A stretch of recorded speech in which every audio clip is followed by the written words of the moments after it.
Let's get into the agenda from the footy that was played in round 14. Top of the agenda, and this has been Carlton's place too often as this season has unfolded. The latest failure had so many markings of the previous.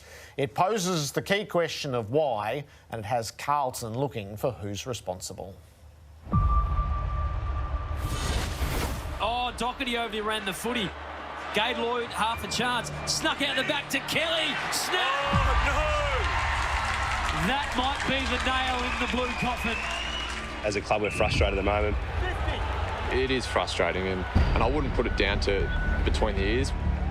Teague and the coaching staff is working hard as us as players, and they'd be just as frustrated as we are. So we're all in it together, and we'll find a way through together.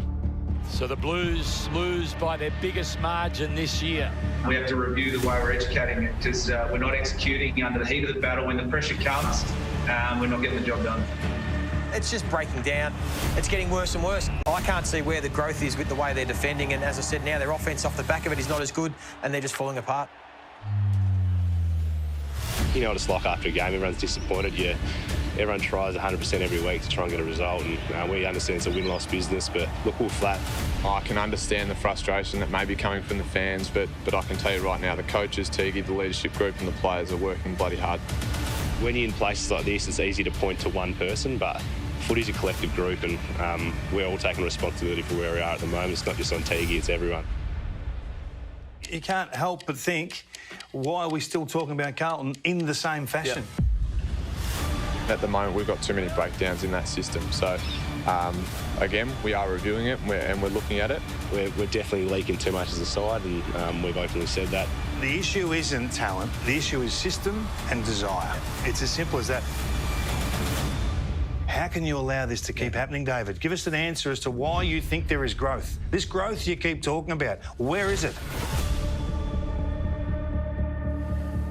The questions are becoming more pointed. They'll soon be asked by the external consultants who have been brought in, and then Carlton will have to face them themselves. So it was interesting. The senior players took responsibility today. They fronted up. They fielded the questions. The trouble was that the team didn't take responsibility on Saturday night when they could have done something about it on the field in their approach and intensity to the contest. Unfortunately, what we hear them saying week in, week out, has got a very familiar ring about it, hasn't it? So it's almost like we're treading water and nothing's changing. So, I mean, it basically what it's telling us is they're not anywhere near as good a team as we thought they were going to be this year. It's become a very sobering year for them, 2021. And the simple fact is, where a lot of us, myself included, thought they were ready to improve, they're obviously not. So I think they lack a lot of belief, they lack a lot of confidence. And the bottom line is, I think there's almost an acceptance amongst the group because of that lack of belief and confidence that, yeah, we'll be competitive for a while, but ultimately we'll fall short.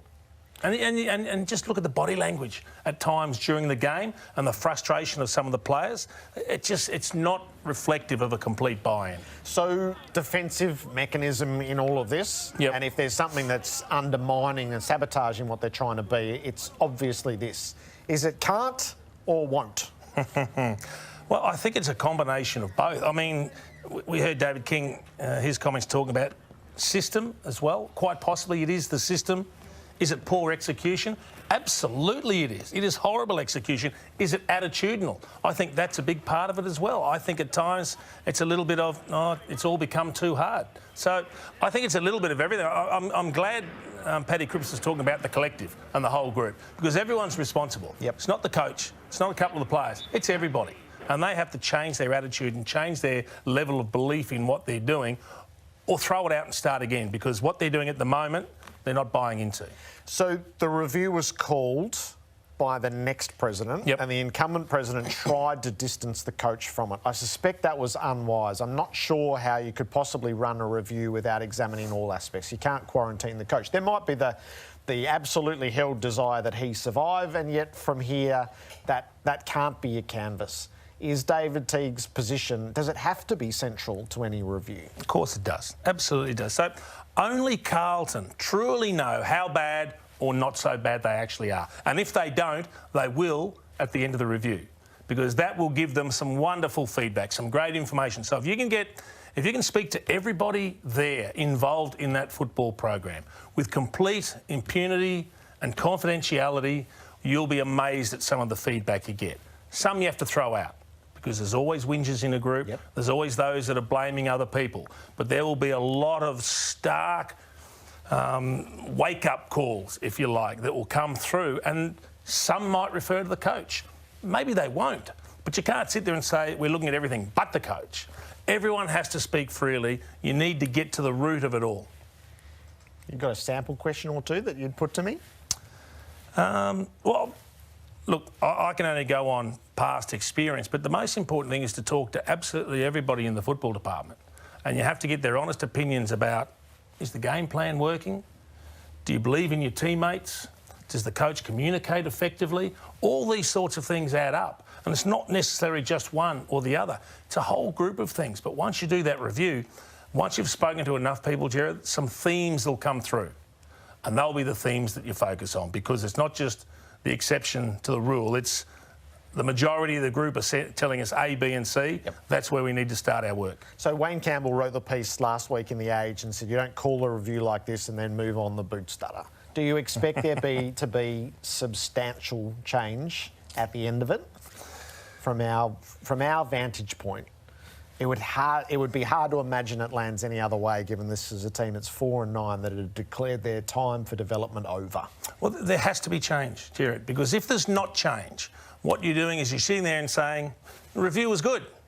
But then you go, how can the review be good? Because we're going poorly. We're nowhere near where we need to be. We're not playing the brand of football we want. We think we've got some good talent on the list. Is there enough? Well, maybe that's debatable, but there has to be change, because the review will reveal some shortcomings in the football program. And then how combustible does it all become if they happen to trip up against Adelaide this weekend? Well, I guess this is going to require some bravery on the part of those in charge at Carlton to sit there and look. Outside influences come hard and fast, particularly when you're going poorly. The media will come from.